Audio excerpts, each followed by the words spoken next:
लेक आणि वडिलांचं नातं अगदी अनोखं असतं. त्यांच्यासाठी ती जीव की प्राणच असते. अशाच एका बाबांनी आपल्या लेकीसाठी लिहिलेली कविता आज सादर करीत आहोत. कवितेचं नाव आहे लेक.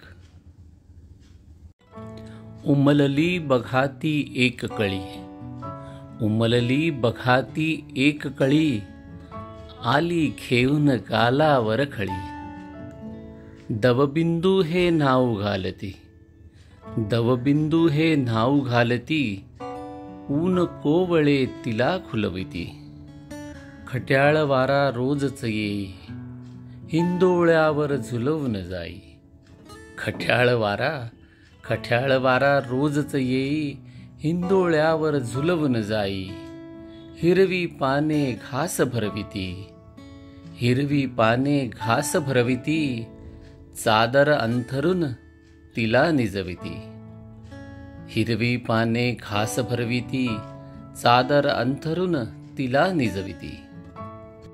पक्षी येऊन गाती गाणी, पक्षी येऊन गाती गाणी, धुंद स्वरात ती जाई रमुनी.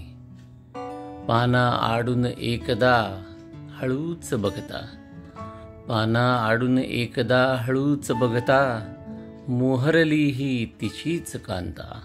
नाही कळले तिचे तिलाही, कळलं नाही तिला, नाही कळले तिचे तिलाही, झाले कसे हे माझे फूल सकाळी.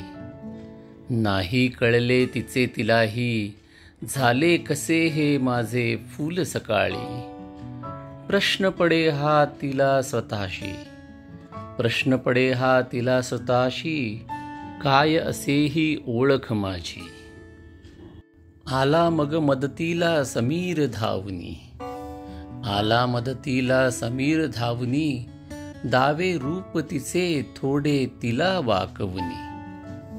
परिधान केले वस्त्र श्वेत अन केशरी, परिधान केले वस्त्र श्वेत अन केशरी, कमनीय बांधा छोटी नाजूक चणी.